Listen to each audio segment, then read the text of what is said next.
Joining us now on the line, Eli Lake, national security correspondent for the Daily Beast. Eli, thank you so much for joining us. Thanks for having me. All right, listen, I want to start with what's going on right now in Iraq and the administration's and the intelligence community's attempt to get a sense of what's going on there.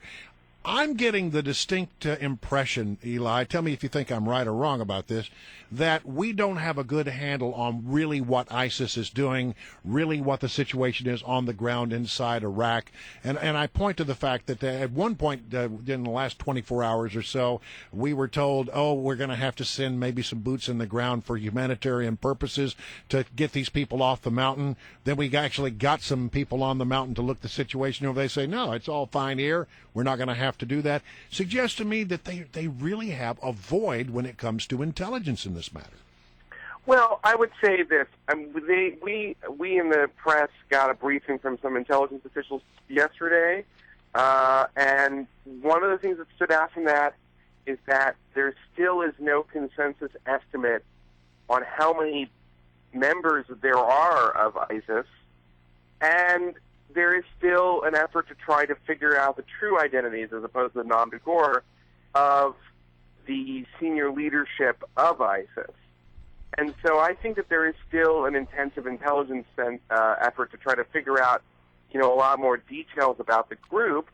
But on this question about the boots on the ground and the siege of Mount Sinjar, I don't think that's an example of people thought it was much worse and it turned out there really wasn't that bad. I think that's an example of the, cavalry came too late.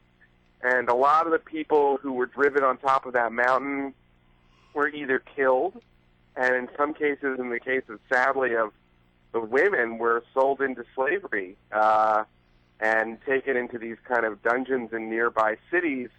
So I think that that's an example of sort of, ISIS did a lot of its gruesome work before the U.S. assessment teams got there. That's what our Kim Dozier, another Daily Beast reporter formerly of the AP, wrote for us earlier this week.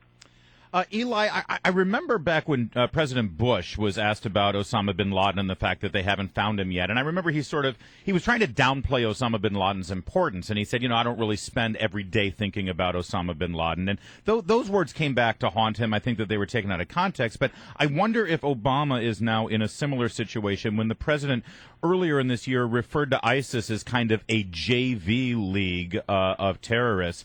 And now we see them sort of marching across Iraq and creating horrible atrocities. Is he going to regret that statement?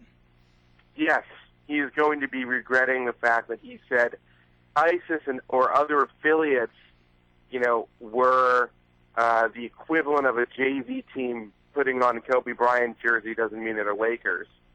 And the truth of the matter is that I think this administration, from the very beginning, tried to narrow what they saw was an overly broad war. They said it wasn't the war on terror.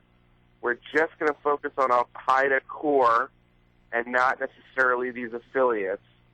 And they failed to understand that America was also at war with an ideology that I guess you could call jihadism, because it certainly isn't all of the religion of Islam, and President Bush was very clear about that.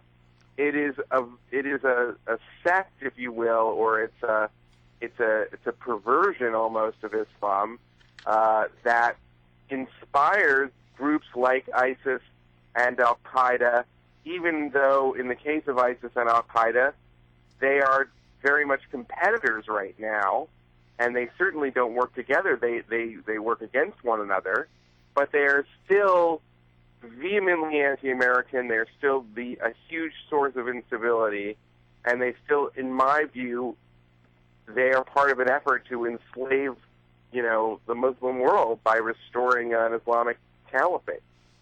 Let me move, if I could, to the situation in Ukraine. Right now, we've been watching this convoy of trucks moving from Russia to Ukraine. The Russians say, it's just humanitarian supplies. A lot of people not too sure. But I hear this morning that situation, which looked like it might be a real flashpoint, has sort of de-escalated. Do you have anything new on that? I don't have that much new on it, but I think it's interesting that the Russians allowed journalists to see this so-called humanitarian convoy going into Ukraine. and to see for themselves that it included these military vehicles. I think the Russians knew in some ways what they were doing, and I think that they wanted the world to know that they were resupplying their own separatists.